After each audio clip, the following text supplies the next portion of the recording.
Good evening, ladies and gentlemen. Welcome to this meeting of the Strategy, Finance and Policy Committee. Could I ask everyone to note the fire safety instructions? There are no planned fire drills for tonight. If, however, the alarm does go off, please use the fire exit through the main doors of the hall or the fire exit in the storeroom adjacent to the stage. The fire assembly point is in the island in front of the main entrance to the building. Please do not delay your evacuation to collect any personal belongings. Please do not return to the building until given permission to do so by the council staff. I would like to remind you to please switch off your mobile phones and turn them to silent. Please note that this meeting will be live streamed where the proceedings are capable of repeated viewing. Please ensure your microphone is switched on when speaking and you speak clearly into the microphone. It is also worth noting, members, that on occasion, members of the public may be able to see your screens, maybe not in this setting, but in other settings have been noted, so make a note of that. Once finished speaking, please switch off your microphone to avoid feedback noise. If you're seated in the public area of the chamber, it is likely your image will be captured by the recording cameras and result in your image being part of the broadcast. If members are for any reason not present for the whole debate on an item, you should consider whether it be appropriate for you to vote on that item. May I remind members to declare any interests and the nature of the interest at the beginning of an agenda item, and that on declaring a pecuniary interest, you are required to leave the room when that item of business is considered. So item 1 on the agenda, members, is apologies for absence and substitute members. Apologies for absence have been received from Councillor Ian Ward, and we have Councillor Angelina Marriott substituting, Councillor Ian Wilson and Councillor Deborah Squires-Coleman substituting. Are there any other apologies for absent members? Should be Daniel Pelton, I'm substituting for her. Okay, thank you, Councillor Effley. So we've got Councillor Daniel Pelton absent with Councillor Daniel Effley substituting. Anyone else? No? Okay, thank you, members. Non-members attending. Non-members attending, Councillor Adrian Eves and Councillor Nick Booth. So we move on to item 3. Minutes of the last meeting held on 16th of September 2024. Are the minutes agreed, members? Councillor Stuart Wilson. Thank you, Chair. I did actually send apologies for absence for that meeting, but they're not recorded in the minutes. Thank you, Councillor Wilson. We will amend the minutes accordingly. Members, are you happy with that? Yeah, I'll take that. Agreed then. Okay, item 4, members, to receive declarations of interest. Are there any declarations of interest, please? Councillor Wootton.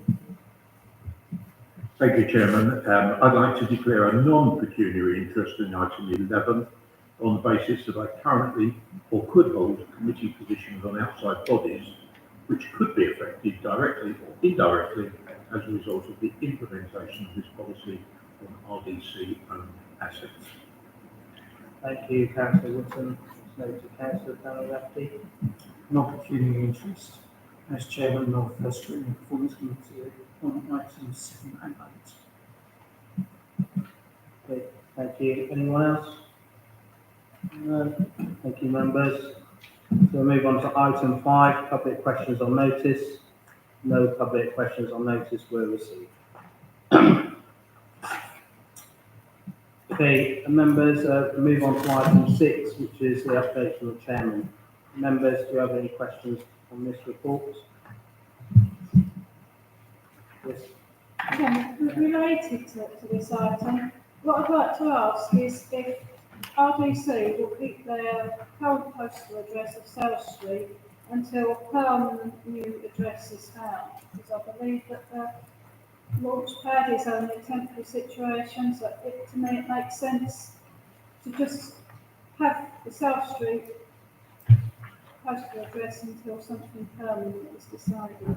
Okay, thank you, Councillor Marriott. I'll ask Mr. Campbell to respond to that. Thank you, Chair. Thank you, Councillor Marriott. Whilst I can't commit, because we don't know what length of time that is at the moment, we're certainly staying in South Street. If there is any change, we'll have a long lead-in time to that. We would advertise it, we'd communicate it, and also we'd work with the post office to make sure that any letters that should go in there would be diverted to any new address. There'll be a PO box if it's interim, or it's to a new site as well. But we'll make sure that we cover it completely. Thank you. Councillor Elliott Mason, please. Yeah, it says the car parking has been agreed at the Barking Club. Do you know what the cost of that's going to be? Mr. Campbell. Oh, Tues, Councillor. Ms. Barnes, please. And there is no cost for that. It's free. Yeah, members, are you happy with that? Members, are you happy to note the contents of this report, please? Yeah, noted. Yeah. Okay, we'll move swiftly on to item 7, which is the customer promise. Members, we will now consider the report of the corporate manager customer services seeking committee's approval of a new customer promise for Rochford District Council. Ms. Meek, do you have anything to add to the report, please? Thank you, Chair. So this report is seeking the approval for the customer promise. It's setting out the expectations for all initial interactions between the council, residents and customers. So to note, this report was scrutinised at the Scrutiny and Performance Committee. From that, there were recommendations. These 2 recommendations were to change the customer promise to resident promise. For some context, we have named it the customer promise on the basis that not all customers that come to us are residents, some are outside the borough as well.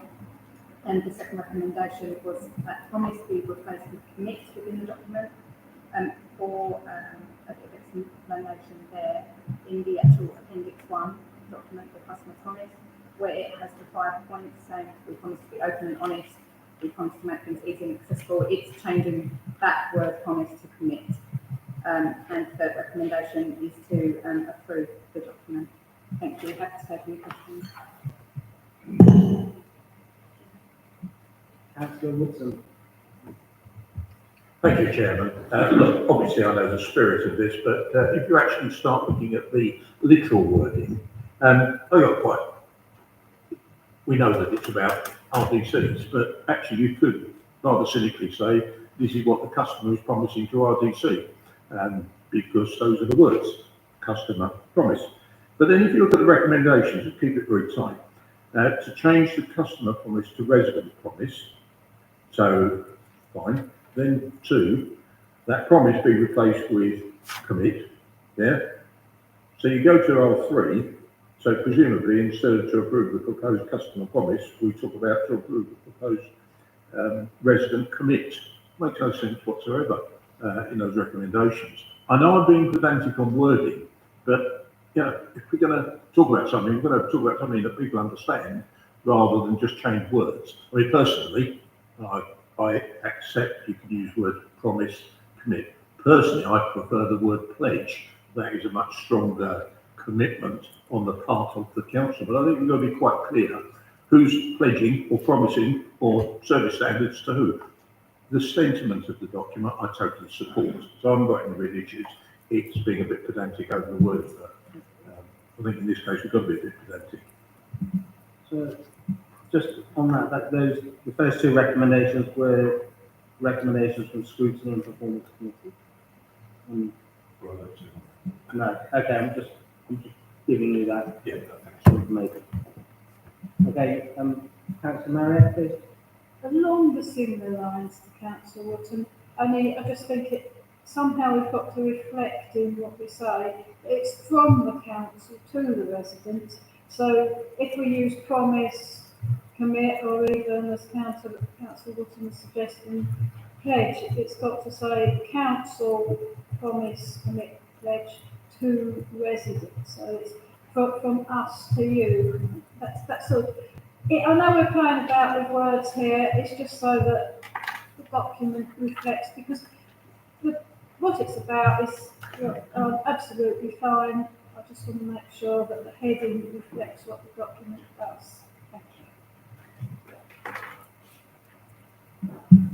Okay, thank you. Any other questions? Okay, Councillor Swires-Coleman, please. Same way really, I'm only reading it right. But if we're now calling this a resident policy, then we are one, but then in our way we still call it a customer policy. Should that be customer policy? Okay, just for clarity on that, Councillor Swires-Coleman, those two recommendations will need to be moved and seconded in order to change what you're saying. So it's up to members whether they want to move and second those recommendations to change the context of what you're referring to in R3. We're talking about changing it to residents, but we're still calling it customers. Okay. Yeah. And also, if that's to go across all departments, I think 10, item 10 is the same as well. We can say customer service. Okay, thank you. Councillor Eckford, please. Thank you, Chairman. Slightly different on 2.1, 2.10, the 1, 2, 3, 4, fourth bullet point down. Doesn't quite make sense to me. A decrease in avoidable contact, such as those resulting from lack of communication. Does that quite make sense? Maybe it would be better a decrease in contact, such as those resulting from lack of communication. Leslie? Sorry, are you referring to the report, the word you Yeah. put in the report? No, yeah, 2.10. Resident success.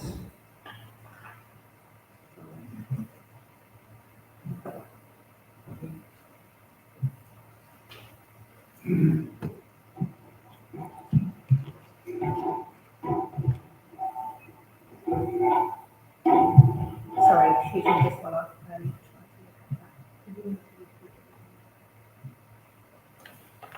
Well, I'm not understanding now reading, but it just doesn't seem to make any sense. It seems to be contradicting itself. Page 7.3, 2.10, measuring success. Got it?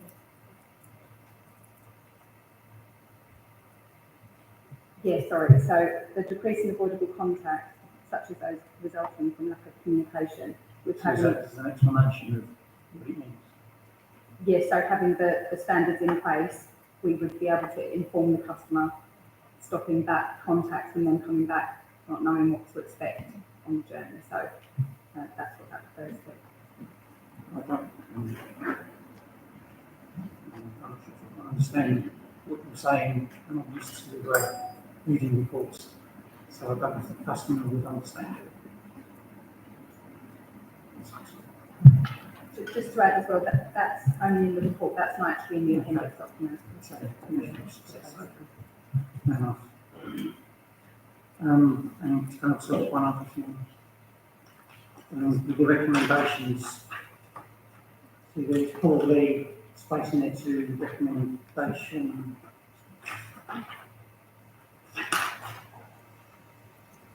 R1, change the customer promise to resident promise. What Councillor Marriott said, maybe if we're going to recommend this, change from Rochford District Council's promise to residents. That seems to make more sense. Required to amend that recommendation. Okay, so I think the officer explained that we use the term resident, what that would mean. Can you explain that to me? Yeah, the reason behind us calling it the customer promise, just because not all customers that come to us are residents, so that was just the context in that first instance. No, I've got the council argument for that. Customers have a choice who they go to, they don't have to come from us. They have residents in their area, they can't choose to pay second council tax. So that's our fault. So are you proposing, Councillor Efke, that we make this promise only applicable to residents and not other? Against the language, we've got a lot more residents than we've got. I'm just asking, whether that is something you're proposing, that we only make this applicable to residents and not customers? Well, say something where you only make it applicable to customers and not residents. So you are proposing to make it applicable to residents.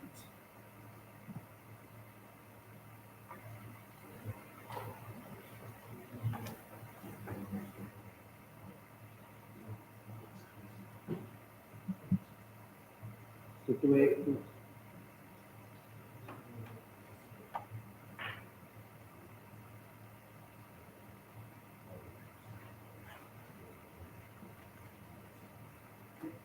okay, do we have a recommendation from the floor then, please? I just think that it's a second if you want to. I'll second it. I'll second it. And can I just confirm what that recommendation is, please? Rochford District Council's promise to residents or pledge to residents, promise to residents. So,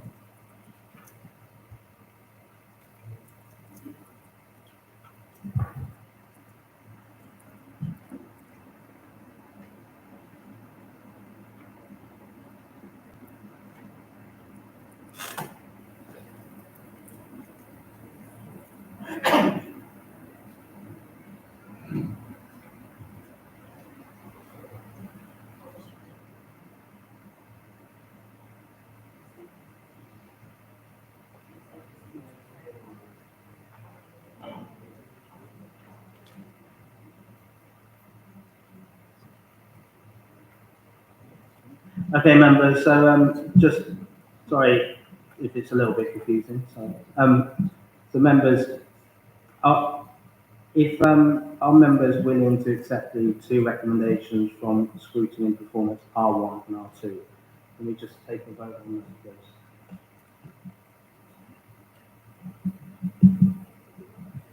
please? Those for? You want to take that? excuse me, can you explain the point of order, please, Chairman? I've just put proposal on the table, it's been seconded. Aren't we talking to the proposal? If you explain why not? Just confirm we should have taken the recommendation that come through from your scrutiny committee first before we move on to any secondary proposal. So apologies for that. Thank you.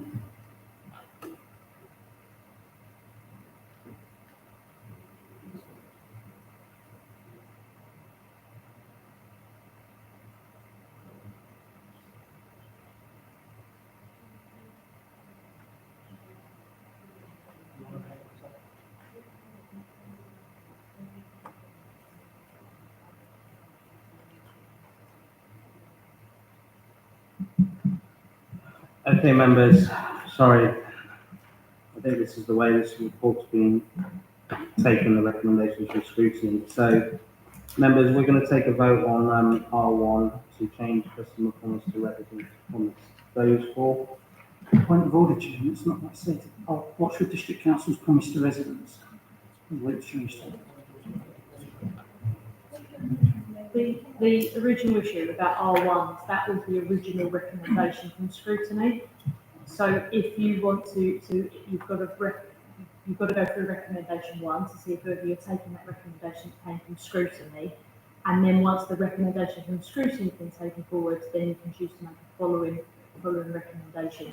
Those recommendation 1 and 2 were taken directly from the scrutiny committee. They were the recommendations that scrutiny put forward to change the report. So you're changing something that came from a separate committee and they have to be voted on.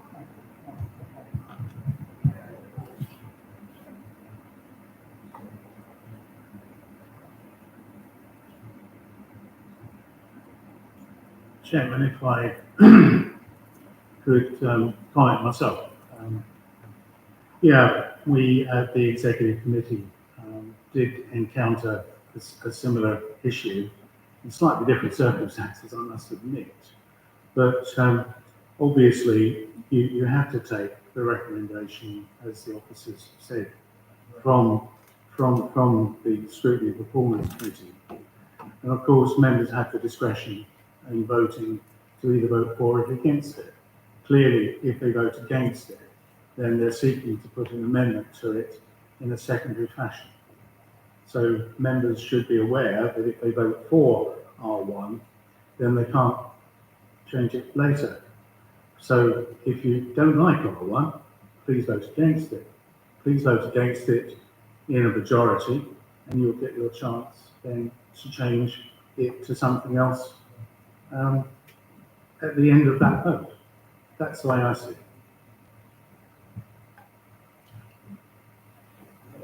I don't have a job as monitoring officer. No, thank you, Councillor John Mason. We'll put you on the payroll there. Right. So, have we done that?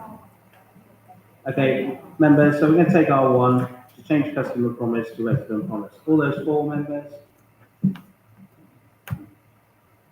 all those against, members?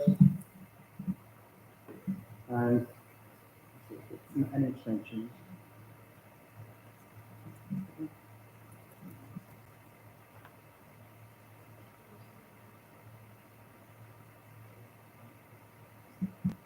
So members, after the casting votes, the numbers are 6 for, 6 for, 1 abstention. So I'll go 4. So that's carried. So members, R2, that promise be replaced with commit within the document. All those for, members?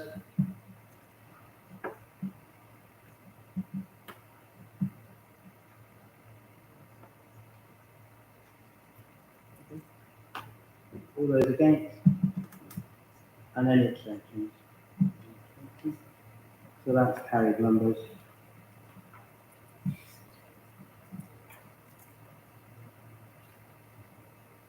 Sorry, Councillor Mason. Chairman, may I speak to R3 before we take it to a vote? You may. Chairman, I of the view that the titling of Appendix 1 as customer promise is not congruous to R1 we just voted for. So I would hope this committee would consider an amendment at an appropriate point to, after Appendix 1, to read, to be edited to read residence promise, because otherwise it's going completely against R1 in the first instance. So I'm afraid I don't find the recommendation in R3 from the Security Performance Committee credible, because it is actually wrong. So I don't know how to deal with that, but good luck. Thank you, Councillor John Mason.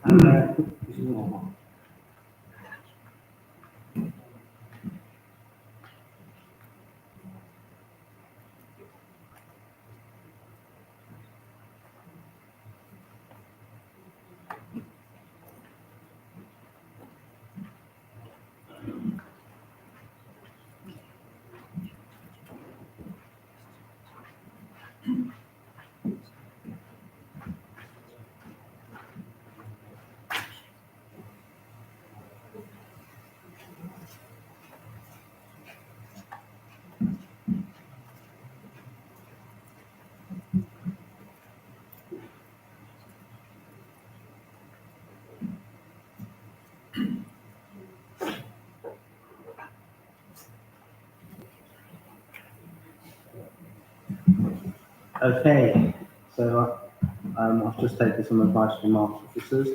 So on R3, we're going to approve Appendix 1, taking the amendments that we've taken from R1 and R2. So is that okay? No? Yep. Okay, members. Yep. Councillor Conway. Thank you for ruling on that. So the minutes will read that R3 is to be interpreted against the votes in favour for R1 and R2. Okay. Now I'll ask a question about the report anyway. I don't know if it's my question or yours, Councillor Elliott. Do you mind if I answer? Okay.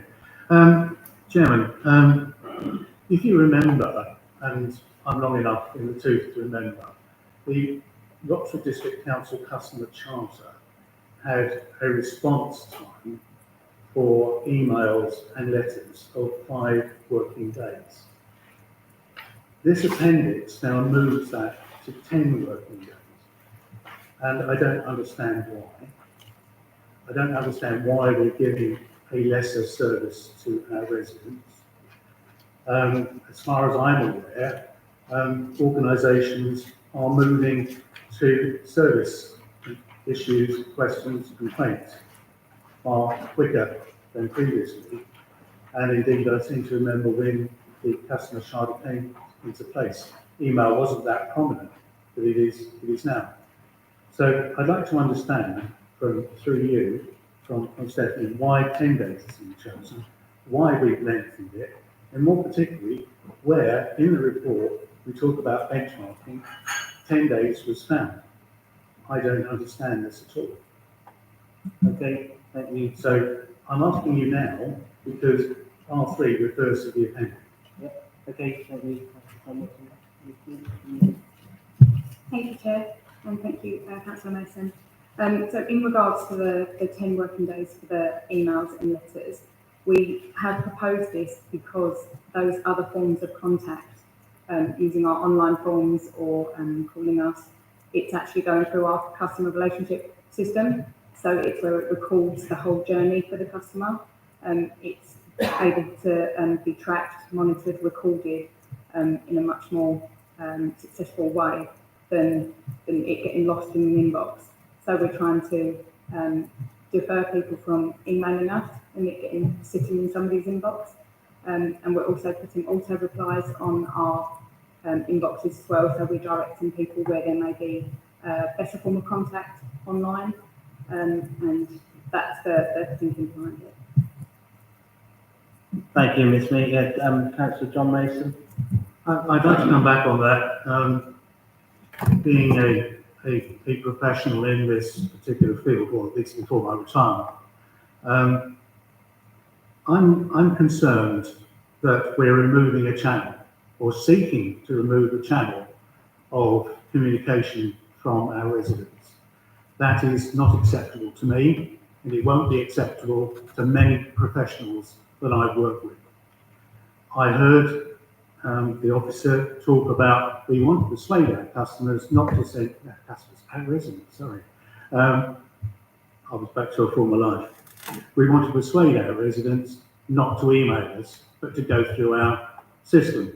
I'm sorry, that's removing a channel of liberty and choice from our residents. I cannot accept it. I shall vote against Appendix 1. That is not acceptable on 2 grounds.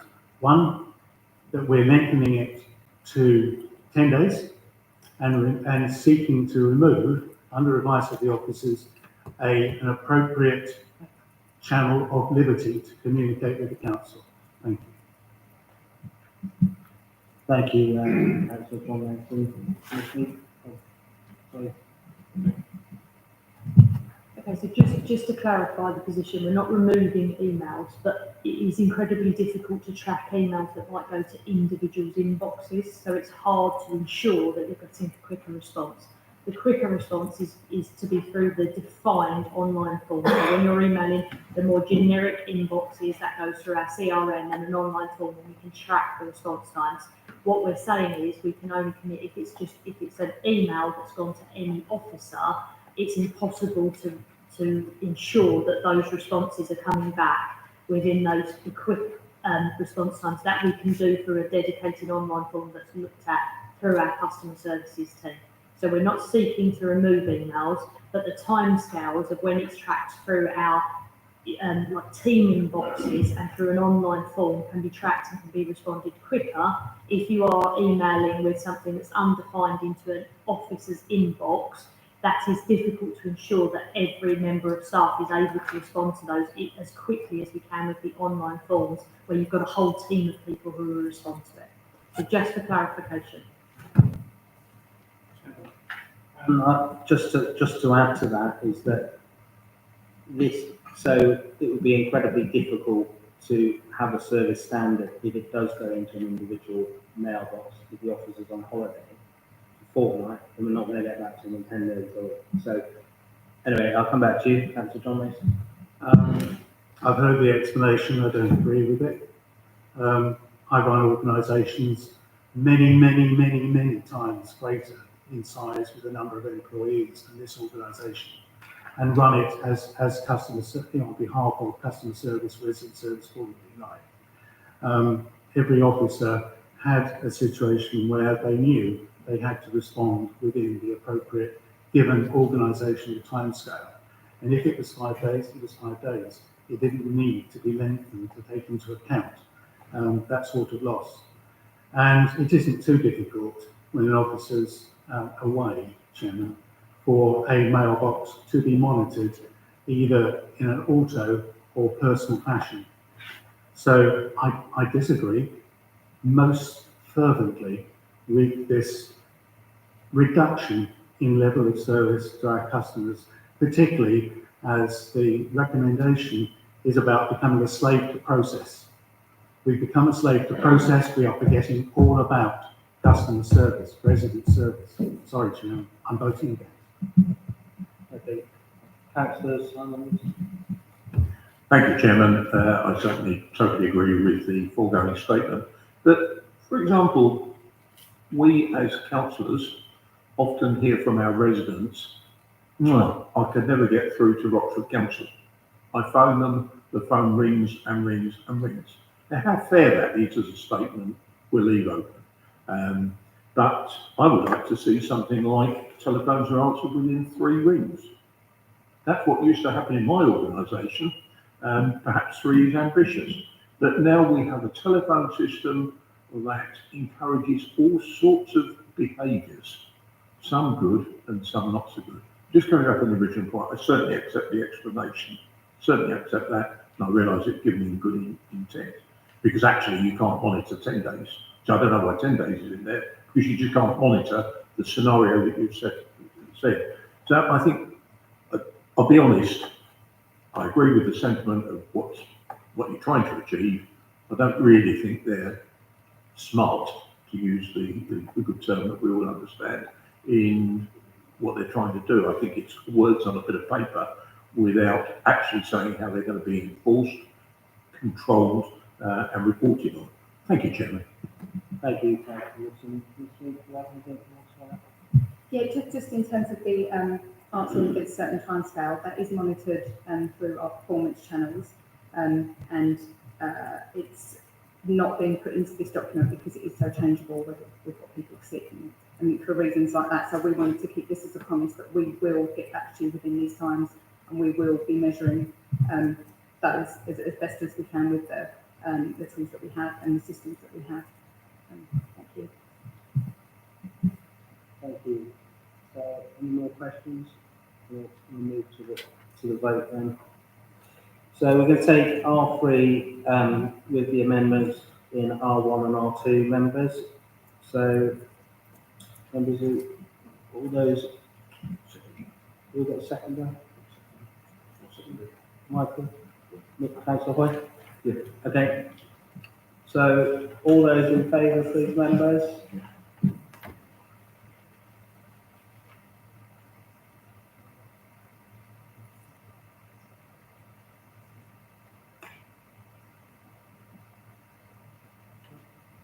And all those against, members?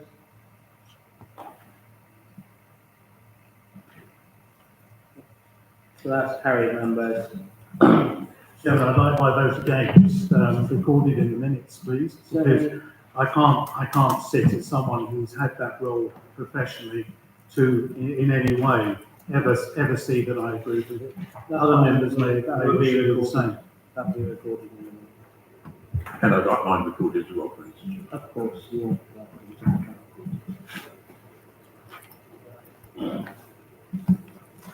So members, thank you. We'll move on to item 8, the Rochford Corporate Peer Challenge. So members, we will now consider the report of the Director of Policy and Transformation, providing a high level of, thank you. Sorry.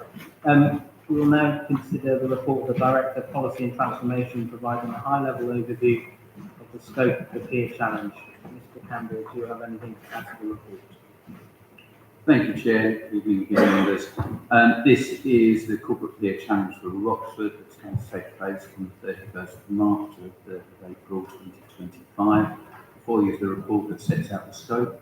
It went to the scrutiny committee where there was good debate, and there are some recommendations which I'll read out in 2 seconds from that coming forward to this committee. The peer challenge takes place approximately every 5 years. It's a little over that now. It's done by professionals, officers and members that are chosen through the local government association. They'll be on site for about 4 days. During that time, they will hold interviews with stakeholders, members, groups to really understand the council, what's going on, the journey that Roxford District Council are on. In doing so, they look at the local priorities, the organisation, the place, the leadership, governance and culture, the financial planning management, and that capacity for improvement. I now just turn to the recommendations from scrutiny. There were 3 that the scrutiny performance committee review the position statement document prior to its submission to the local government association. The position statement is the document that we will pull together for Roxford Council, which will be passed to the peer challenge team to have a look at, which helps them set the scene on what's going on. We'll produce that prior to them coming in so they can see it, and the scrutiny committee have asked if they can see it before it goes off. Secondly, they wanted to invite the peer challenge team to interview the scrutiny and performance committee. I'd probably say that they would do anyway, but they've asked for it to make sure that will happen. And then the last part is that the scope be amended to reflect the need for interviews from representatives across the wide geographical area of Roxford, its diversity, and then also to consider the safeguarding responsibilities of the organisation. So, as in the last report, it's to whether you take those on first of all, vote on them, and then afterwards to vote on the scope. Thank you, Mr. Campbell. Any questions, members, on the report? Councillor Stuart-Walls. Thank you, Chairman. Through you to Mr. Campbell. The stakeholders, does that include our residents?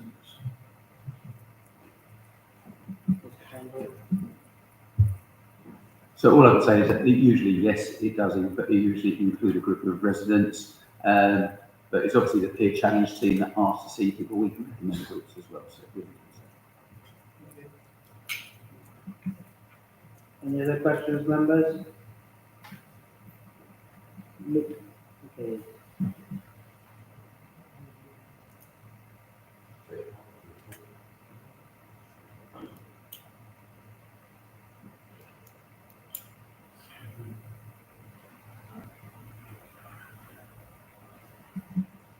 Okay, members, I'd like to move a motion that the recommendations are set out on page 8.1 of the report be approved. Can I have a second, please? Councillor Hoy. Okay, members, so the recommendations are R1, to approve the scope of the corporate peer challenge as set out in Appendix A to this report. And recommendation 2, to accept the 3 suggested changes and recommendations proposed by the Scrutiny and Performance Committee held on the 5th of September 2024. Are members happy to vote on the recommendations en bloc? Yep. All those in favour, please, members? Okay, so unanimous, members, thank you. Right. On to item 9, cyber security update. We will now consider the report of the Director, Customer and Data Insight outlining the current measures in place on the Council's IT services to prevent, manage or minimise the impact of cyber attacks. Mr. Huggins, do you have anything to add to the report, please? Thank you, Chair. This briefing thing is before you as an information report to provide some assurance about the way that we're dealing with cyber incidents, and also to maintain plans to continue to improve that service. Happy to take any questions. Thank you, Chair. Members, any burning questions? Councillor John Mason, thank you. Thank you, Chairman.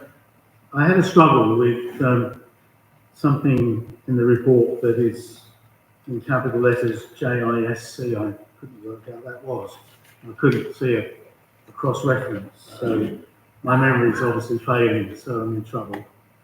And at the same time, at 1.16, we pick up that there's going to be a test, quite right. Will there be a report back to members on the results and conclusions and actions on the test? And will members be actively involved in the tests themselves? If we don't, then we're leaving a significant element out. Thank you, Councillor John Mason, and I would expect that test to be reported back to audit, I would have thought, but Mr. Huggins may be able to correct me. That's correct, yes, it will go through the audit committee. And also, Councillor Mason, to come back to GIST is one of our partners that provide supporting one of our services. So that's a donation for company. And Mr. Huggins, will members be involved in that test? We were engaging with members on a variety of different things, the training, but also things like fishing exercises and things like that. So as the audit recommends, normally with the audit, is they go through policies and approaches and stuff that we do. But with an actual test, if we do that, then that would be through exercises and cyber to give you understanding of the awareness of that and some training. So I think 1.6 actually is referring to an actual audit rather than a test. 1.6, so. So Mr. Huggins, just going on point 1.16, in there it does say to run a simulated exercise at the test both on incident response and appropriateness of business continuity planning. I think that's what Councillor John Mason's picking up on. Will members be involved in that simulated exercise? Because I think we all need to get into our emails and we all need to know when we can answer our residents or tell them that council services are unavailable, as they will, rightly so, if they can't get through to the council, they'll be contacting us. So I think that's where Councillor John Mason's coming from. Councillor John Mason may be able to tell me if that was the point he was going to make. My apologies, we're looking at 1.6, not 1.16, so that's why I've made a mistake. Apologies. Yes, we'll be involved. Thank you, Chairman. Apologies for my midnight writing. Clearly put an extra stroke in as I fell asleep. So good to hear that. Could it be minuted that report is going to that particular committee, audit and governance, because that provides an appropriate, as it were, trail to ensure that happens. Yeah, there's no problem with that being minuted. We'll do that. And I'd be very pleased to know that members will be included in a business continuity test. And I'd like to see that minuted. So again, that doesn't get lost along the way, because obviously these things take a little while to set up. Yeah. And I'll volunteer happily. So there you go. That's been minuted. Thank you very much. Thank you, Councillor John Mason, for picking up on that point. Are there any other questions from members on this report? No, so this report is noted, members. Thank you, members. Right, so we'll move on to item 10, which is the digital strategy 2024-25. We will now consider the report of the Director of Customer and Data Insight presenting a digital strategy 2024-25 for approval, which sets out the Council's vision and framework for effectively managing digital data and technology over the current year. Mr. Huggins, do you have anything to add to the report, please? No further to add at this time, but I'm happy to take any questions. Members, any burning questions on this one, please? Councillor Efty. Just the one. We've continued reviewing our third-party relationships and services. Are all our licences up to date. Right, thank you, Councillor Humphrey. Mr. Huggins, hopefully, I would hope they are.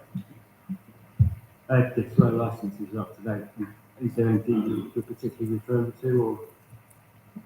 Just on our portfolio for IT, there was a problem with the Wi-Fi in Civic Suite, and it appeared that the firmware hadn't been updated in about 8 years.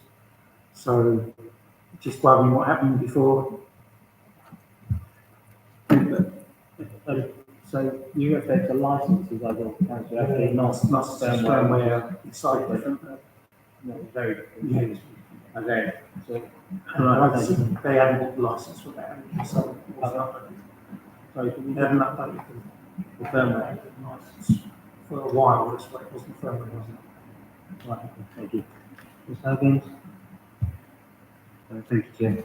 Councillor Humphrey, yeah, I think, just to add to that, so, part of the digital strategy, especially what we're doing at the moment, is we're reviewing a lot. I think we've mentioned Launchpad and mentioned different ways that we started to work. So what we're also looking at is there a way that we can make things slightly less complex, but still make it available to our officers so they can carry out to do their work. So part of that is that we're looking at specific sites. We're bringing in external partners to work with us to give us an independent view on some of the approaches that we've done and the way that we've set things up. I'm also looking at what equipment we can take out, because it's correct, we shouldn't really spread our assets too far, because potentially that could create further risk. Refer back to the cybersecurity. So part of that exercise is then to consider and put forward a capital program potentially to maybe to replace aging equipment, but at the same time, yeah, to ensure that things like that don't happen in the future as much as we can. Thank you. Okay, Councillor Wootton, please. Thank you, Chairman. I think it needs to be stated, although I hope it's there automatically, that as we modernise our systems, as we update, as software comes in to protect the council systems, I hope that to our customers, residents, or whatever generic name you like to give, we will take them with us rather than tell them what they've got to do. I'm just very concerned about marginalising people.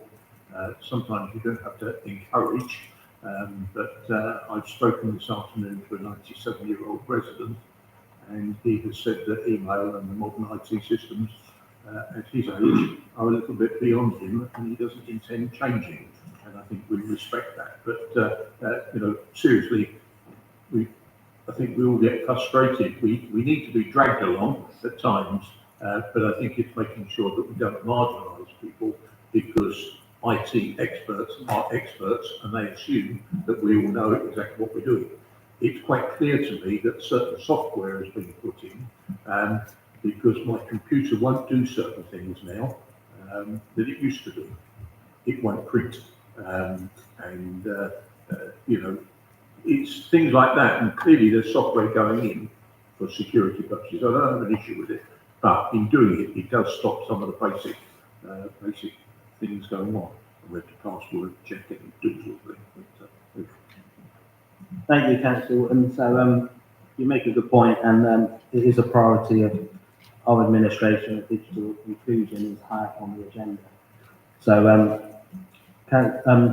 Mr. Huggins, do you have anything to add to that? Thank you. Thank you, Chair. Councillor Watson, I think one of the things to also add to that is we have now an IT and digital service, and the key thing to understand about that is that basically the IT does the nuts and bolts, the digital side of things does the culture, and part of that strategy that we started to allude to in this one, the one coming up in the next 3 to 5 years that we're bringing forward, is the idea about customer experience, the customer digital experience. So rather than talking about technologies, we really want to reframe it so that we're talking about people's experience, so it's not only for officers, but also for residents as well. And if we can then make processes much more efficient we can then aim to release up those physical services so that people that do need those extra services, do need the extra help, that we've got those resources available. So we're working closely along with the transformation team, along with customer services as well, to help to realign those technologies so that we can continue to improve those services to our residents. Thank you, Councillor John Mason. Thank you, Chairman. I hadn't thought about this aspect at all when reading the report, so I thank Councillor Wootton for reminding me how increasingly confused I seem to be getting with digital improvements and process.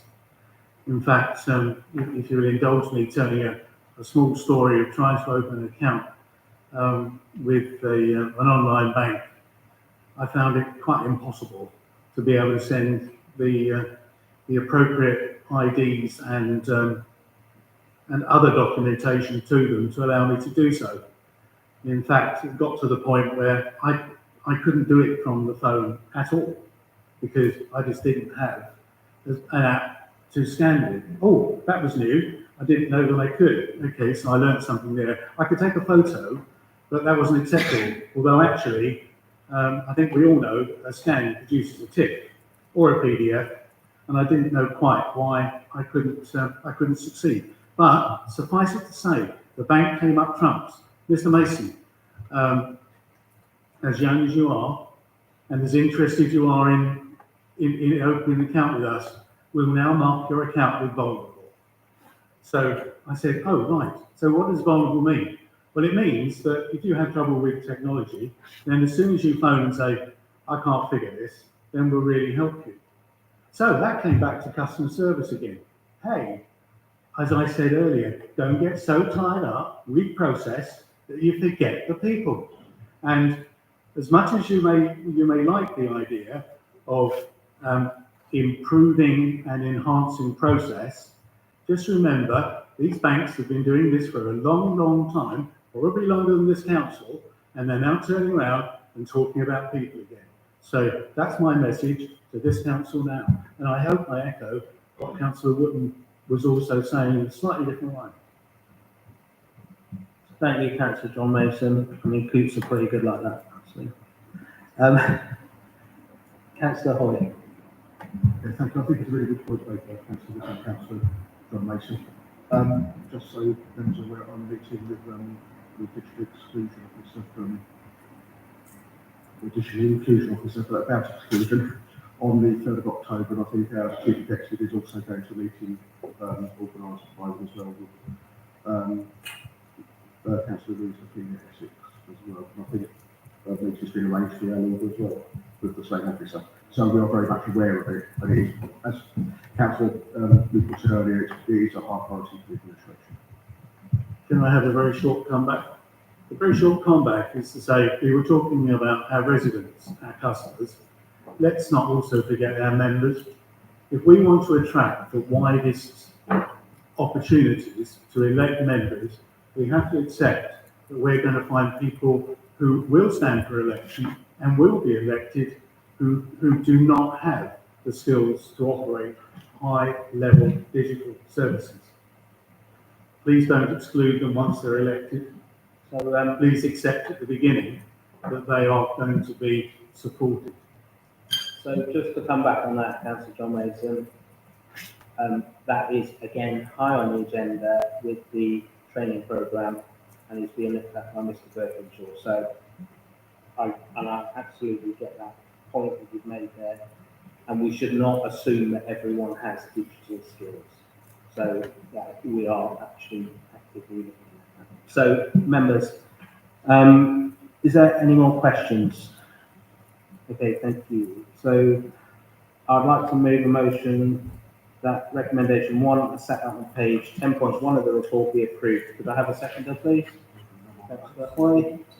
We'll proceed to a vote on the recommendation by a show of hands. All those in favour, please, members. That's unanimous, members. Thank you very much. That item's carried. Right. So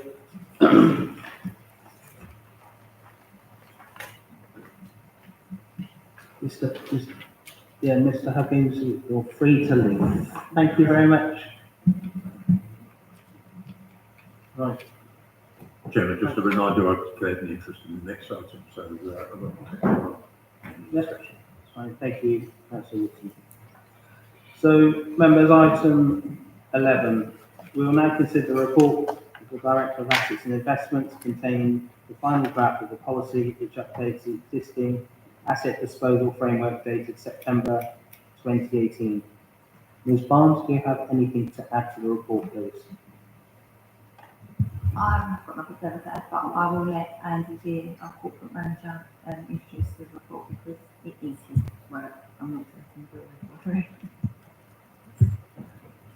Thank you, Chair. So this is a follow-up to a report that Councillor Spixie in June, which outlines the principles of a disposal and release policy. The document goes into a lot more detail, if you appreciate, and covers details such as the governance, engagement and principles around reporting, the process for identifying surplus property, key activities around the marketing of land property assets, as well as the lease and disposal arrangements. The policy is in the format of the new template, and it also covers much of what was outlined in the asset disposal framework, which was dated 2018.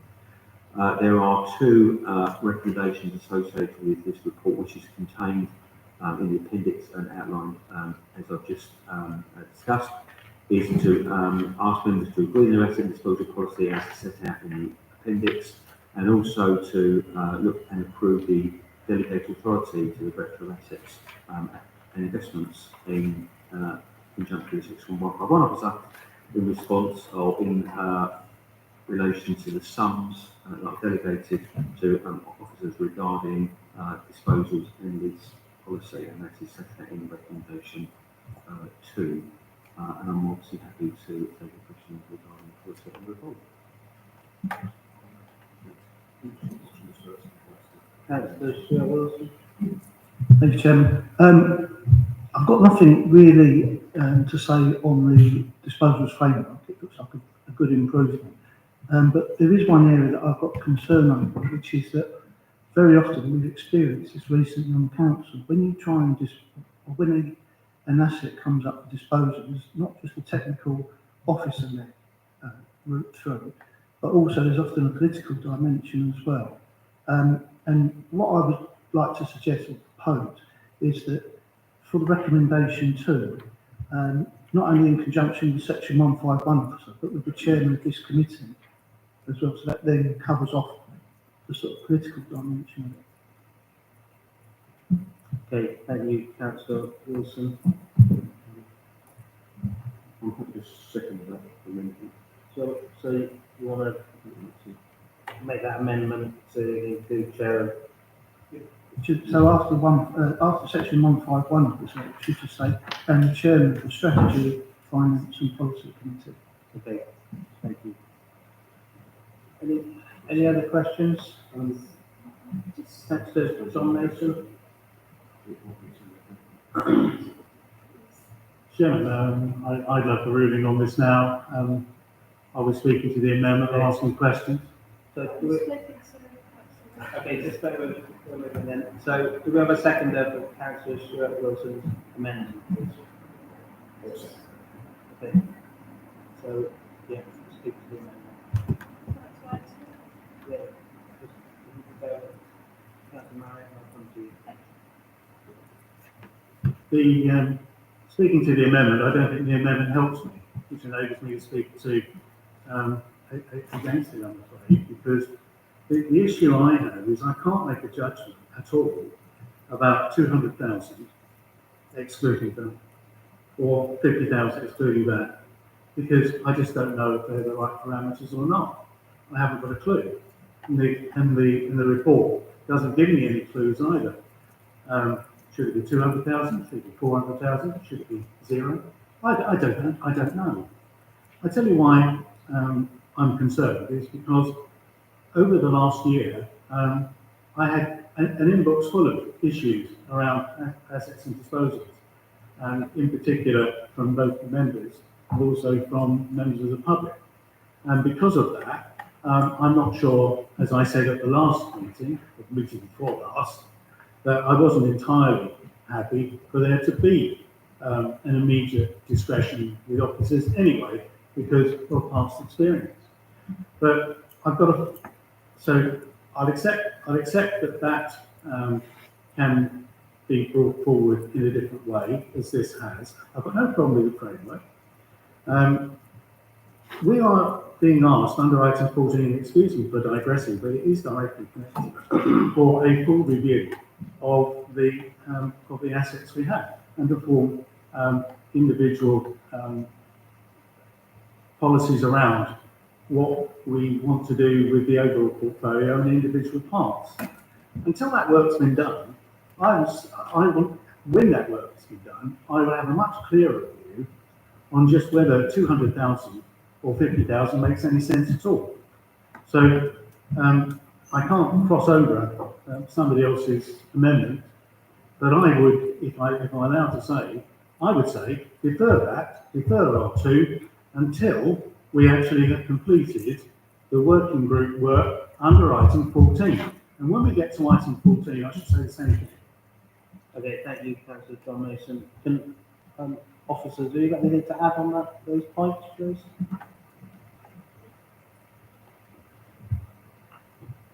As an organisation, we can't sit still.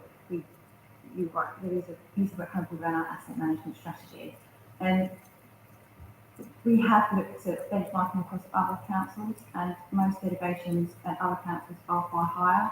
These are amounts that we think are reasonable for the interim. There's nothing that could prevent the future being changed. But at this moment in time, we need to have what I've suggested with each arrangement so that we can act in a commercial capacity and deliver best value for this council without putting items on the cart.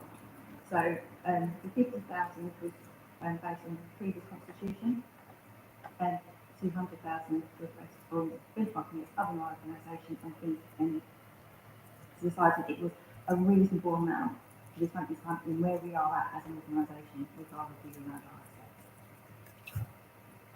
Thank you, Ms. Barnes. Can I come back on that, Chair? Yeah, you can come back on that. I'm just going to reflect back on something that's a little more recent, and maybe other members will understand this aspect as well. We've had a report from Ernst & Young.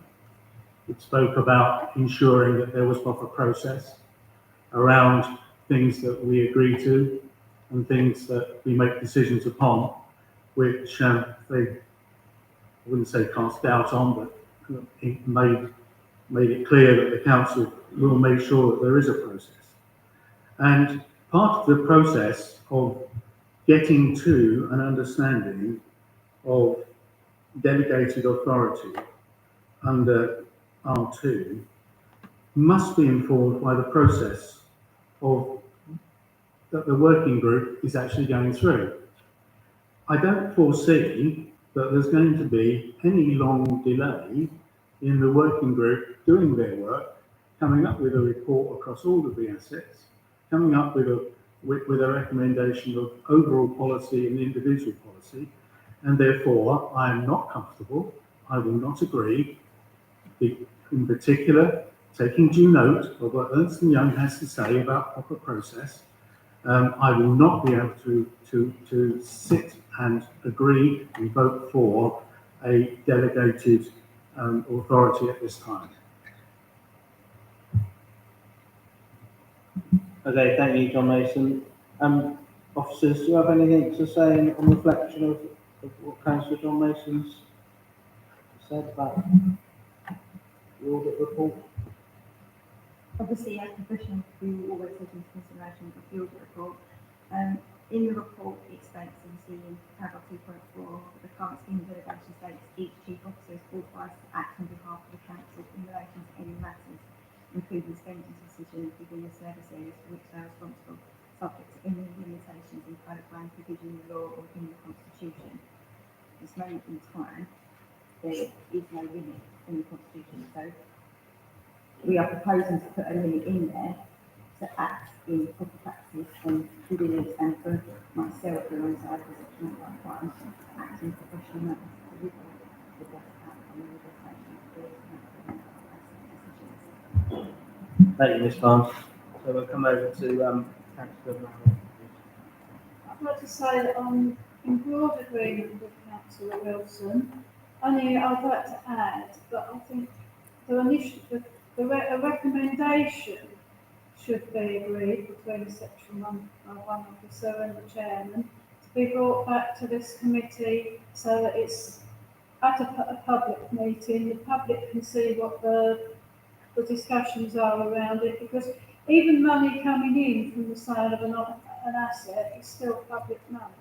So therefore, I would, even though I totally agree with Councillor Rawson's suggestion that yes, one officer and the chairman work together with this, I'd still like it to be brought back to this committee in the interests of transparency. Thank you very much. Thank you, Councillor Marriott. So, Councillor Richard Linden. Thank you. Can I just check, Phoebe, that what you actually said at this moment in time, there is no restriction on your ability to sell. So what we're actually putting in place is the restriction of £200,000. Yeah, so there's no specific values in the current constitution of delegation authority. Obviously, there's what I just read out around the officer has that. So what we're proposing is that we put an amount in there for the interim arrangement. Obviously, we've got multiple work streams going on around an asset management strategy. This is one policy that form part of it, and we can take the future decision forward. But at this moment in time, yes, we want to be as open and transparent as well as put a limit in around delegated authority, but then also bring back the work around our future assets as well. Thank you. Thank you, Ms. Barnes. Okay, members, so I'll take them separately because there's no further questions, because we've got the R2 has been amended. So are we happy to, I'll just take them separate. So R1, agree the new asset disposal and leasing policy 2024. All those four, please.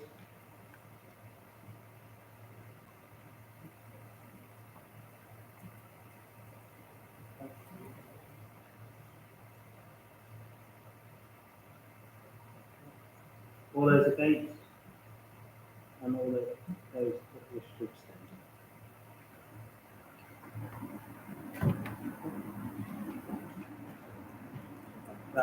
That recommendation carries on this. So R2, yeah, I'm going to read it out so we can vote on the amendment so it comes to substantive recommendation. So to approve delegated authority for the Director of Assets and Investments in conjunction with Section 151 Officer and the Chair of Strategy, Finance and Policy Committee to grant disposals of up to 200,000 excluding VAT per annum, £50,000 excluding VAT on leased properties at market value as outlined in the report. So all those four, please.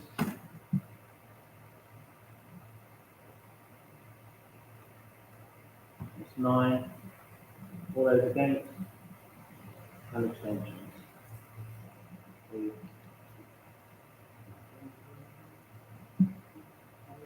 Carried. Numbers are carried. Thank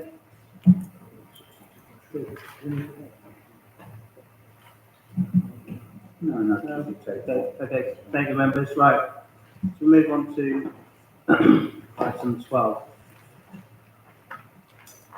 So we will now consider the report of the Director of Assets and Investments outlining the options in making the recommendation relating to the use of land at Bettswood Hockley.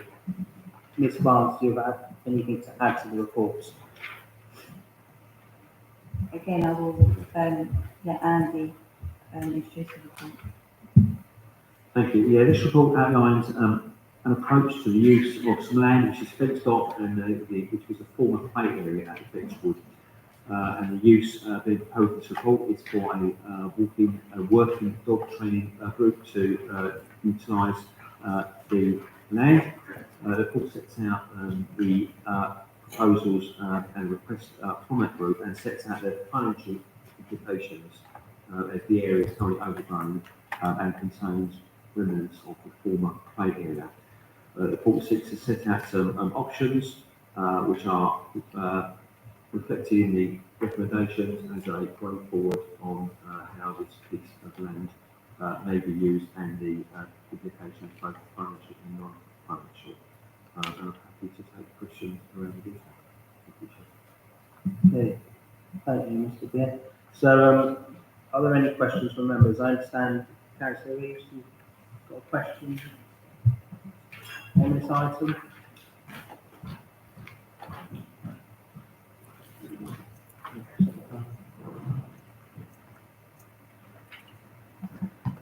So, Councillor Reeves, you've got a total of 5 minutes. Yeah. So don't worry. Thank you, Chairman, and thank you, members. There's a whole history that goes with this item over the 3 to 4 years that Mrs. Abbey, as the owner of the dog training club, has been requesting use of the land. That has involved long delays and mixed messages from council officers, leading to Mrs. Abbey concluding that RDC in reality don't want the land to be leased or rented. Knowing the full history, I understand how she has come to that conclusion. The land is a small strip of land previously enclosing a short zip wire. When the zip wire was taken out, the play group who meet in the community centre were allowed the use of the area by the council. That use ceased and Mrs. Abbey then requested use of the area for her dog club competitions. Her dog club uses the open field associated with the community centre, and competitions are difficult to hold on the field, as other unassociated dogs are allowed to be loose, which interferes with the competitions. The fenced strip of land that is the subject of this agenda item is ideal for their competitions. Cutting out much of the history, the last communication from Adam Aldrich received by the dog club and myself was to the effect that the council had received a quote of £13,800 plus VAT to clear the strip of land, resoil and seed the area, which the dog club would have to pay to have done. However, the report states that £10,500 is the best price received. This has not been communicated to either the dog club or myself.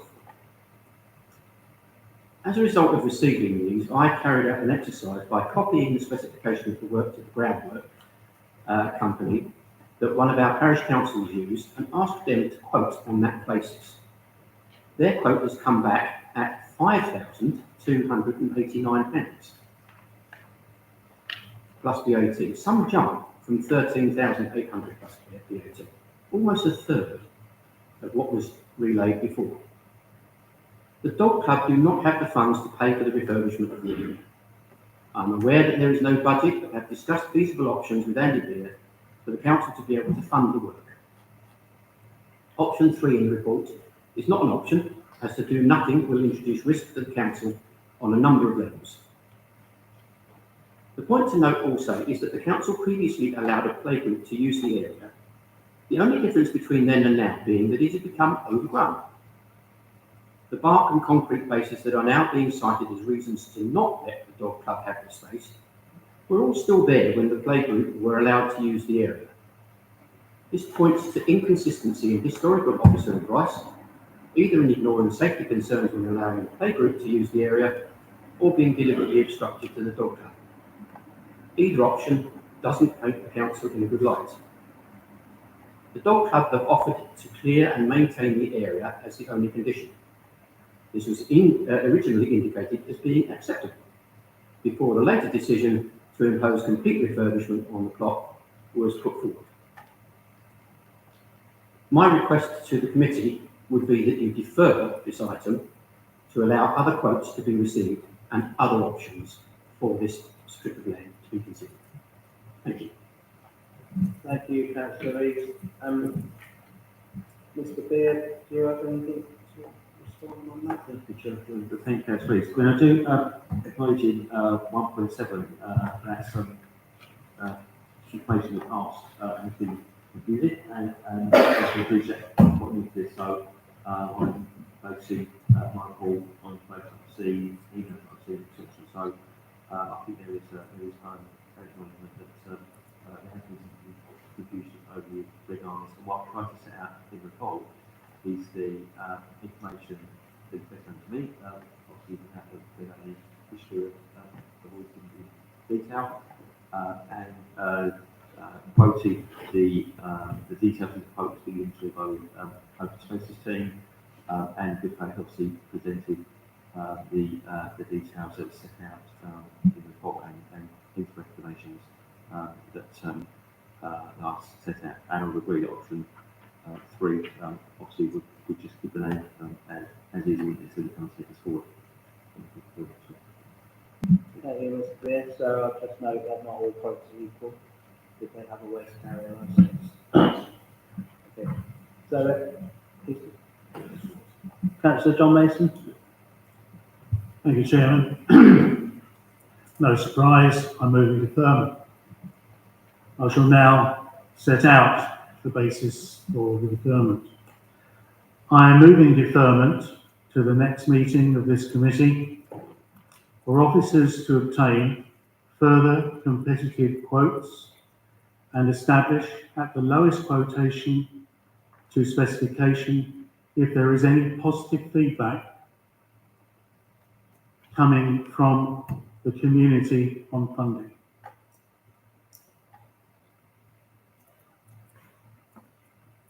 Okay, thank you, Councillor John Mason. Have you got that? Actually, I'm just going to I'll leave that as secondary if you'd like to ask. Yeah, I will.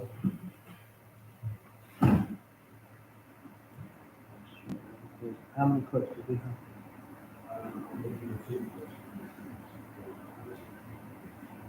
Okay.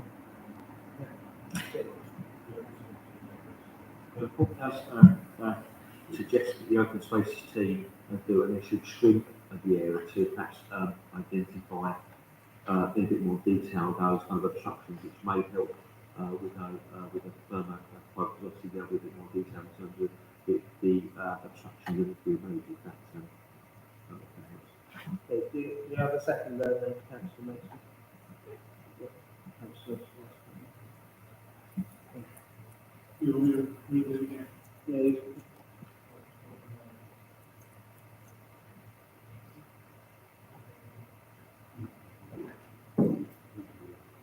please read that out again. It may sound slightly different towards the end because my writing turned into a scribble at midnight plus.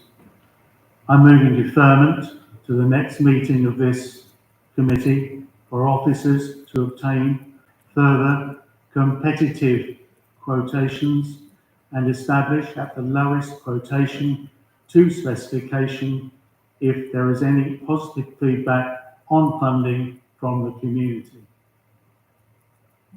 Okay, that sounds beautiful. Did you have a second? It's, I sort of just add to John Mason's concerns, but I have got different reasons why I'd like it deferred. 2.6 is a concern to me about the parking. Now, if sort of with a bit of deferment this can be worked out as to where they're going to park and to make sure that it doesn't conflict with anything else, and also the hours, because if it's being used at hours where there's not a lot going on, unfortunately I've not had a site visit there to see what it's like, but it's because there's no, it says it should be noted that the council cannot grant right to access to the car park as this area is subject to the lease. So I'd like to see that ironed out, and also is a little bit more around the times that this would be used, whether it's busy or quiet times, because I have idea in mind that this community centre would get busy at particular times, and it's because Councillor Eaves is a ward councillor, obviously he's going to know about this. So I'd like how it's going to work along what's already going on there. So I'd like it to be deferred so that a little bit more meat on the bones could be put onto that angle as well, please. Okay, thank you, Councillor Marriott. Councillor John Mason, are you happy to incorporate Councillor Marriott's? No, because, thank you, Chairman, and thank you, Councillor Marriott, but the fundamentals are in my deferment, and I'm not accepting any amendments to it. Thank you. Okay, that's fine. Thank you, Councillor Wootton, thank you. Well, that either closes it, doesn't it? Well, I was hoping to strengthen it, but I have got some comments to make, but they're not specifically on the deferment, so I better save my comments for later, I guess, Chairman. Well, there might not be a chance. Members, is there anyone else want to speak to Councillor Mason's amendment? Deferment, on deferment, sorry. No? Okay, so we'll go to the vote then on Councillor Stuart Wilson. Yeah, just one comment. I've asked Mr. Beard, is it reasonable time frame to get those extra quotes in? That's the question. I think given the time it's taken, I think actually a few more weeks to get some extra quotes, I don't think it's going to be. Okay, so we'll take it to the vote on Councillor Mason's deferment. Do you want to read that, or should we read it out? Bear with us, councillors, so I can read out that deferment.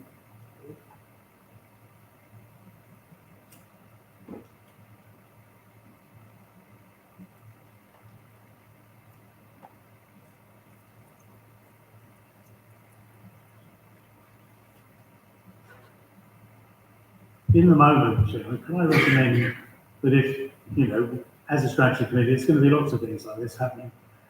What, during Councillor Wilson's term as chair of review and scrutiny, we had a screen, and when we had these sort of amendments, deferments, whatever, the whole thing get typed up. I think could I just recommend, if during the interregnum, waiting for this, be a really good idea, wouldn't it? Yeah, it would also be a really good idea, something that will be going off topic, proposing to the Constitution Working Group that amendments put forward before meeting where possible, so officers can be prepared. So, what's the wording, please? The wording is, thank you, Chair, to defer to the next meeting of this committee for officers to obtain further competitive quotations and establish the lowest quotation to specification if there is any positive feedback on funding from the community. Okay, members, all those for? That's unanimous, members. Thank you.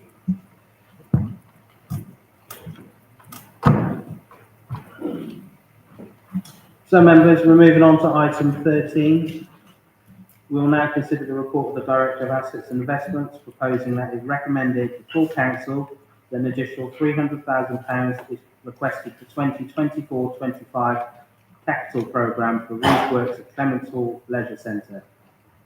This is Miss Barnes. Miss Barnes, anything to add to the report, please? Thank you, Chair. As the report alludes to, we have been awarded swimming pool grant funding to install solar PV on the roof at Clements. So what we've identified is in progressing that works, in order to expedite that installation of PV, we need to carry out some roof repairs. Now, in the existing capital programme, we do not have the budget for the roof repairs, and therefore we are bringing this report forward for this committee to make recommendations on the full council to then give that budget, to give that budget, sorry. As I said, it's to expedite the roof works. We have the solar installed by the 31st of March. Otherwise, we can lose the funding of the PV, which would then mean that there was additional costs to the council because we would then have to find that funding elsewhere. Obviously, the proposal as well is to look at economies of scale. So rather than do an element of one roof repairs, we've identified that there's other roof repairs to do. So therefore, by procuring the projects in total, we ultimately save money because for procure one contractor who can do all the work rather than having to do some works and then come back to the work site and minimise the disruption to obviously users, applicants as well. Thank you, Ms Barnes. Councillor Squires-Coleman, please. Thank you, Chair. I just have a few questions, if you bear with me. I'm open to in the report, but will the panels, first question is, will the panels feed into a battery bank? Also, what contribution is Fusion making to the repair of the roof? As it is my understanding that the roof has been repaired for some time, and were they contracted responsibility of overall maintenance, including roof? And also with reference to 6.2, I understand that the provision for contract failure will be penalties, as you've just mentioned, Phoebe. Will these penalties cover all losses?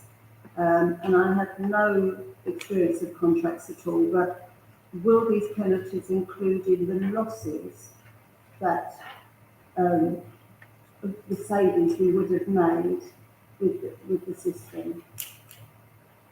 If we don't get the system, if it's not up and running, and we don't get it installed by the end of March, and we miss out, do we recoup losses we would have made with the savings of the electricity? Ms Hope Barnes. that makes sense. Thank you, Councillor Squires-Coleman. So the PV that's being installed is my understanding is enough for the electricity usage. It would be used in real time. Using not as so opposed low to battery. battery backup, no. The big ones, then. I can't remember what the second question was, but the third question around the penalties, the penalties would not necessarily look at future savings because we benefit from it anyway. What the penalties will include is not meeting the deadline of the 31st March, and therefore we have to give back the grant funding and therefore try and retain that loss of grant funding from our contractor if it was a contractor's fault if we did not meet the deadline on time. Can I come back? Thank Yeah. you. What was your second? What was the second question you had? Sorry. Yeah, so Simon didn't catch. the second question was the contribution, that Fusion, are they making any contribution? Because as I understand it, the roof has been in disrepair for some time, and I thought they were contracted to maintain the building. Thank you, Councillor Squires-Coleman. Ms Barnes, can you answer that question?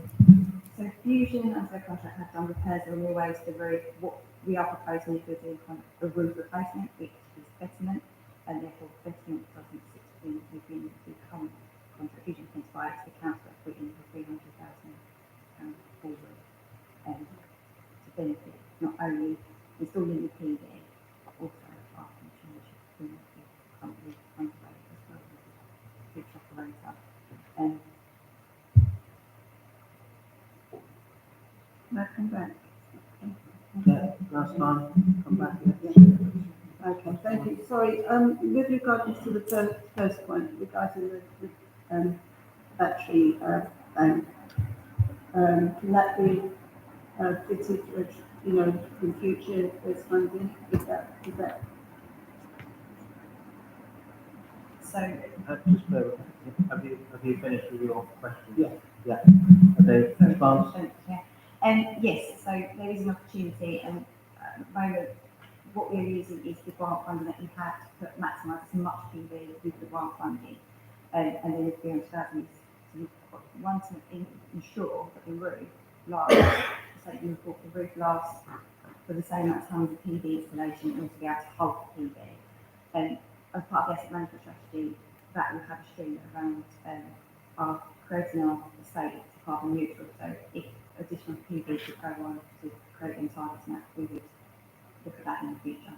Thank you. Thank you, Ms Barnes. Councillor FD. Thank you, Chairman. Couple of questions. State in 2.12 solar PV will be installed following roof works. Shouldn't it be better to install at the same time, because doing roof works after the roof has been fixed, you'll be drilling into it, damaging the roof, putting the panels in. And would it be, I heard you say it'd be one company do it, so why can't we just do it at the same time? So this isn't important.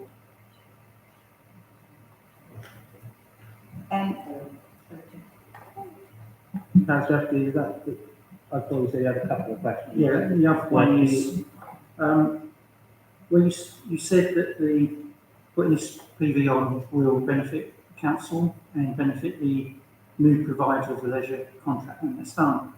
How will it provide for our residents, because the leisure contractor will be receiving discounted electricity? So would that be put into the contract with the new leisure provider that, say, if electricity costs 30p and we're producing half of it, will they pay the extra 15p for the benefit of their residents? That's the question. Thank you, Councillor FD. Ms Barnes. Thank you, Chair. So regarding 2.12, in order to install the solar PV, the roof works need to happen first. Without the roof works, we can't do solar PV. But yes, it would be one. We are going out to procure one contractor to do all the work. So they will do the roof works and install the PV. But the point of that is we cannot put PV on the premises without the roof works. And as I said, we need to strengthen the roof and to hold PV. So that's kind of the work that has to happen first, and then to PV. Regarding our new operator,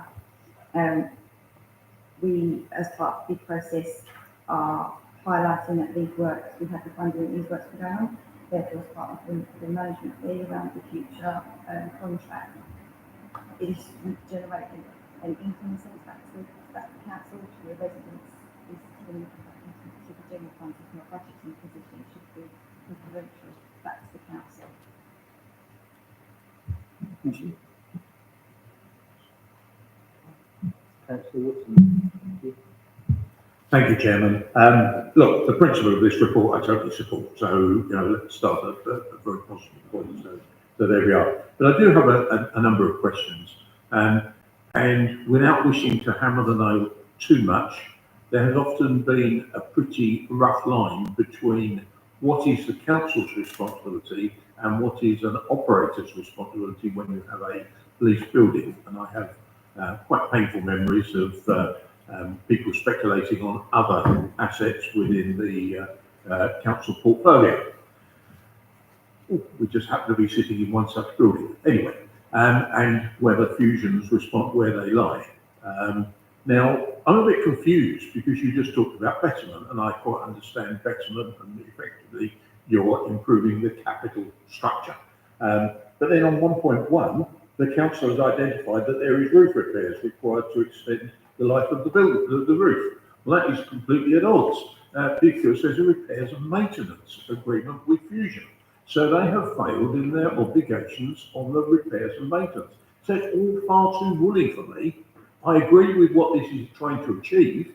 Don't have any issues with that. But it's, I'm afraid, a bit casual in the way it's worded within the report. Now, £300,000, how has that figure come about? It's a remarkably round figure. It would be nice if we were agreeing to something, if we could have a feel, I accept that precise tenders haven't been obtained yet, but 300,000. Is it 400,000 because they get up there and find that something else? It's a bit wild and woolly. What is the operator getting?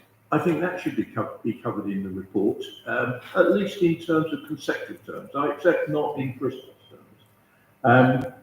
Roof repairs, well, again, the point's already been made, but I'll emphasise it, the return for residents. Solar panels, totally agree with that. But what is the actual return that people are going to get? Or is it going to be buried in a contract that isn't really apparent what we're getting? And certainly, again, the point has been made, about the installation. There's contractors that do this as their living. They wrap everything together, and are we getting the economies of scale? So I pose a number of questions, but I don't want to take away my support for the spirit of what we're trying to achieve, but it's the way we're achieving it that I have a bit of a concern about, because I don't think there's much, I'm sorry to sound critical, but I don't think there's much precision to the report in terms of the figures, returns, and some of the financial costings. Thank you, Chairman. Thank you, Councillor Wootton. I am expecting Councillor John Mason to say it's a £300,000 budget and reiterate the word budget at some point. But Ms Barnes, could you answer Councillor Wootton's questions?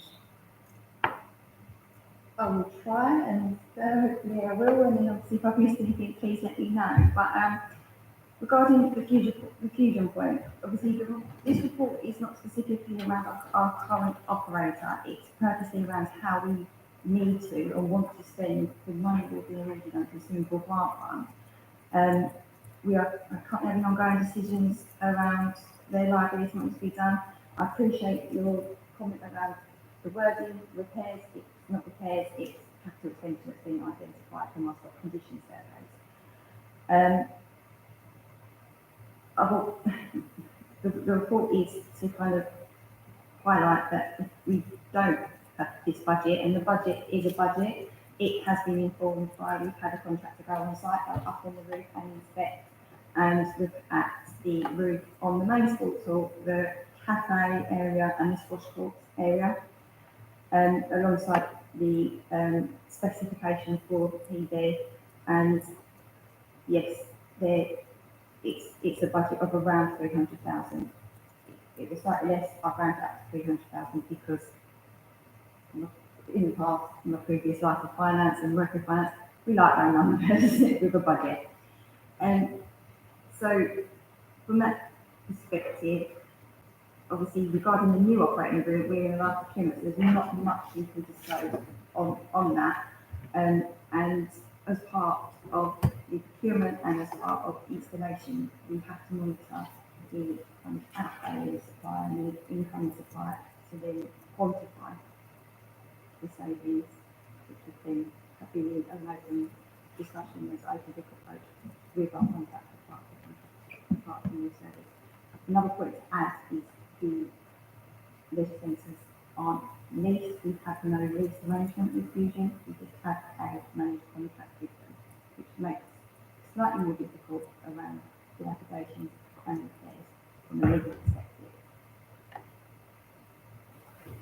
So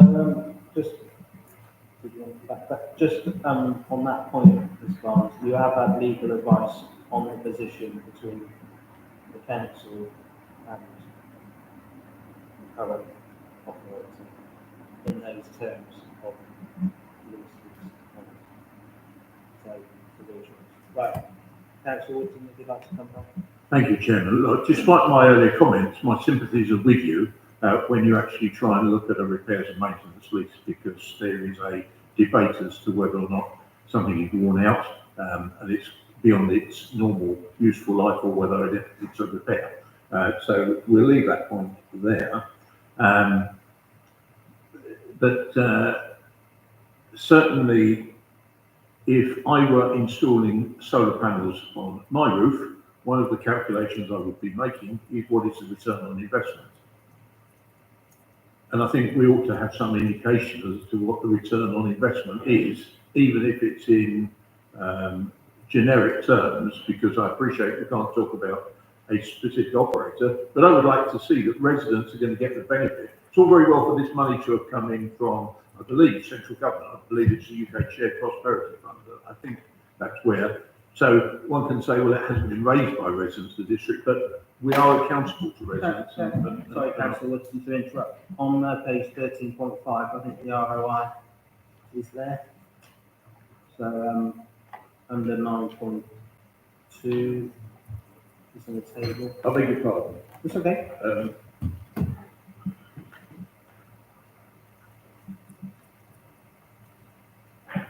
Right, so how many, right, okay, so we're looking for a return in 6.9 years, is that what I'm understanding? Yeah. 2.9 years. Okay, all right, beg your pardon. It's all right. Yeah, lovely. Thank you.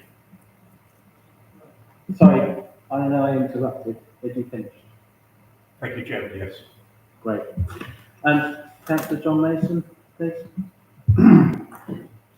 Yep, budget's a budget, thank you so much, but that's not all I was going to say.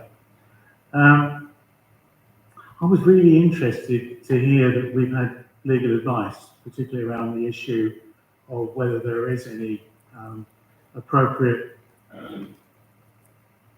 opportunity to claim from Fusion with regard to the current state of the roof and its repair.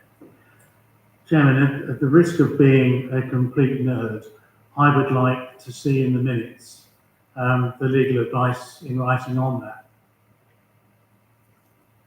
Can that be provided in that form? Or, if it can't be provided in the form of placing it in the minutes, then I would like to see it circulated to all members, because frankly, I expect to have somebody knocking at my door, a resident or a customer, call on what you reasonably like, asking me what was or why didn't we pursue that. Just for me to say, well, you know, it was verbal, is not good enough, I'm afraid. And, you know, I've got to put it to you that as part of this committee's responsibilities, that again, process and Arrows and Young involvement tells us that, you know, we've really got to come up with the goods around things that we approve and make decisions upon. So, I'd like to see something in writing, please, to members before this decision is enacted that shows that due process was given to that conclusion. Thank you, Chair. Okay, Councillor John Mason, and you make a fair point, and due diligence is key, you know, to strong governance. So we'll just take advice from Ms. Barnes on your request. Regarding legal advice in the minutes, that is commercially sensitive. The chair is happy. Then we could look to share our legal advice and our position with our plant operator through exempt appendices to this committee. And obviously regarding the current commitment and the live current commitment, again, which is commercially sensitive to the figures out there. That's what I'm going to do. Well, I'm certainly happy with that position. Are members happy with that, what Ms. Barnes has suggested? Chairman, I'm happy with that suggestion. Bear in mind, of course, that full council passed last year that exempt minutes, exempt reports are subject to review and disclosure. Yeah, of course, that's within the constitution as well. So, okay, so Councillor Sutton. Thank you, Chair. I just wondered what the length of the estimated works on this project will be and what consideration there is for like RADs or any other clubs that use the hall on a regular basis. Ms. Barnes? Subject to approval, the aim, and obviously again, because we need the budget in order to do the roof, that's what's in CPD. So, subject to approval, we would be out to procurement. We are confident that we can get out to procurement, conclude by the end of November to start on site, because we have to have people installed by the end of March. With regard to kind of any disruption, we're looking to minimise all disruption as much as possible, working with our current operator. We're at limbo because until I've got the budget, I can't commit to the project. And once we've got the budget and we commit to the project, then we start consultation with anyone that is impacted. It would be a minimal disruption because all the roads would be external and up on the road, and we would work with the operator at that time. So, as I said, subject to approval, we should be concluded, and we're confident we can have the work concluded to the end of March. We're building the penalties to ensure that the contractor doesn't slip. There are obviously, there is always risk of going into the winter months and looking at roof repairs.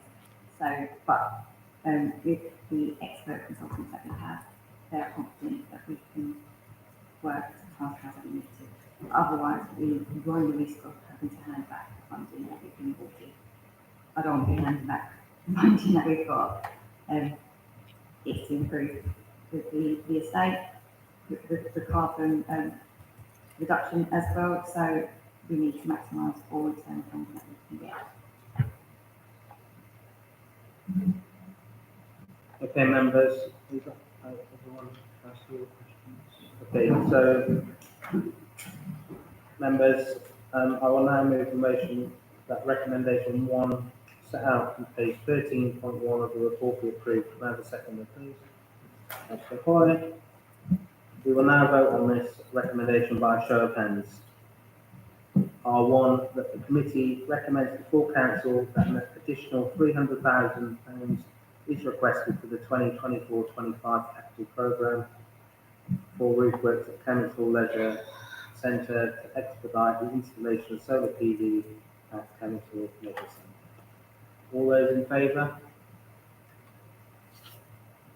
That's unanimous, members. Thank you very much.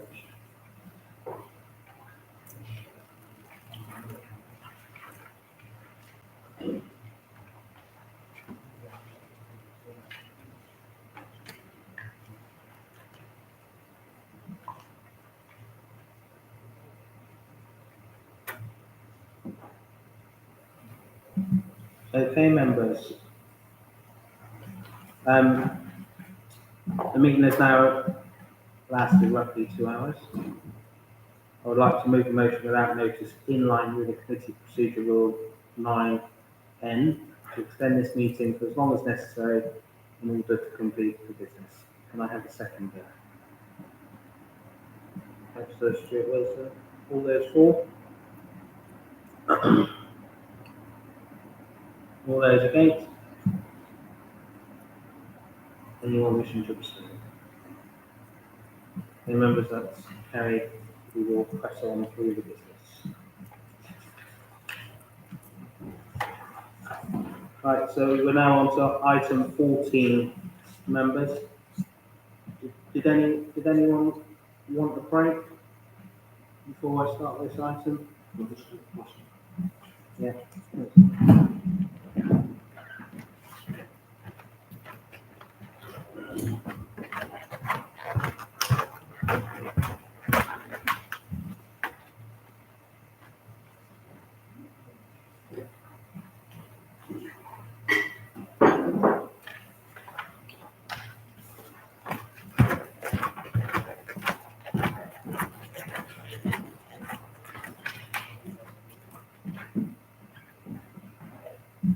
Okay, members, item 14, asset management strategy framework, task and finish group. To consider the report of the Director of Assets and Investments, asking the committee to submit nominations for members for a cross-party task and finish group to provide member engagement and support for the work related to the development of the asset management strategy 2025-2030. Ms. Barnes, do you have anything to add to the report, please? I will hand over to Andy again, actually. Thank you very much. So this is again a current report from the June meeting where the key principles of the new asset management strategy framework was presented to the committee. This report requests nominations for cross-party reps for the task of this group to help develop that asset management strategy. And there are terms of reference attached to as Appendix A, which sets out what that task force group will be looking to achieve. And again, happy to take any questions. Members, are there any questions on this report, please? No. Okay. I will now move a motion that recommendations 1 and 2, as set out on page 14.1 of the report, be approved. Could I have a seconder, please? Councillor Hoy. We will now vote on the recommendations by a show of hands. Are you happy to vote on these in block? Okay, R1, that the committee nominates 4 cross-party representatives for a task and finish group to help develop the asset management strategy framework 2025-2030. and R2 that the draft terms of reference attached within Appendix A are approved. All those in favour? Okay, unanimous. Thank you, members. So, So we could ask a question. certainly. Does the discretion extend to group leaders to recommend who they want to put forward?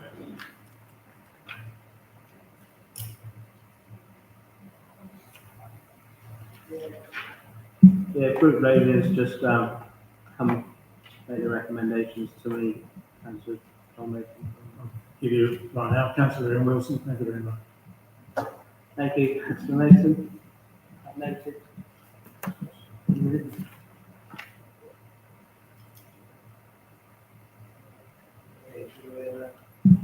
On to item 15, members.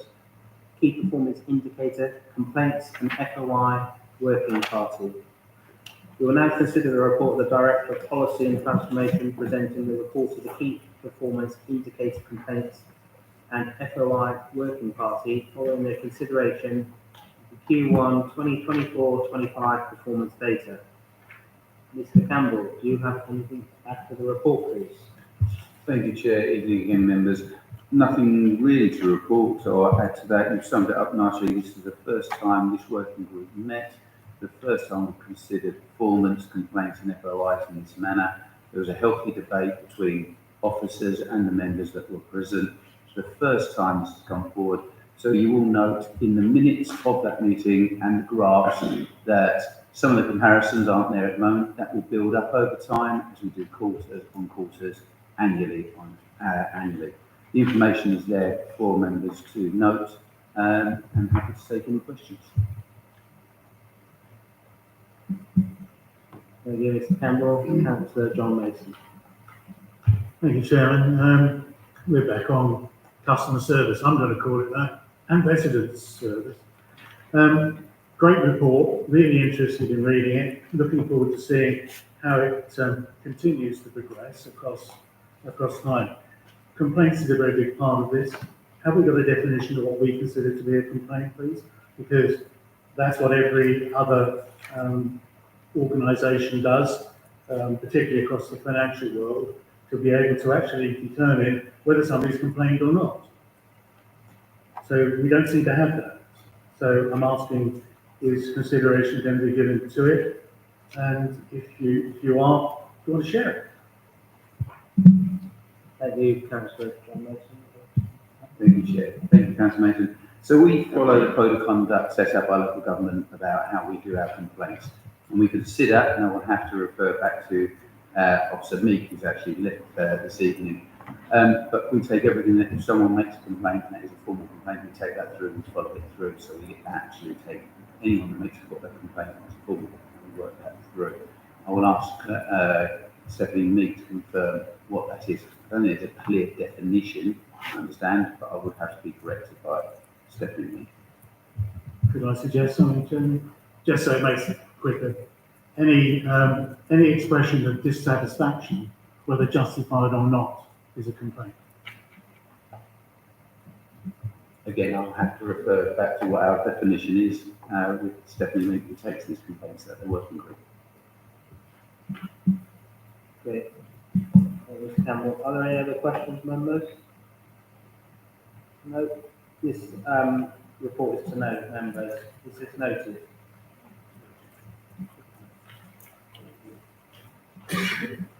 Okay, members. We're on to item 16. I would like to move a motion without notice that the press and public be excluded from the meeting for the remaining business on the grounds that exempt information as defined in paragraph 3, part 1, schedule 12A of the Local Government Act 1972 would be disclosed. Can I have a second there? Councillor John Mason. Thank you. We will now proceed to vote on this by a show of hands, members. All those for? All those against? And those wishing to abstain? That's carried, members. Thank you.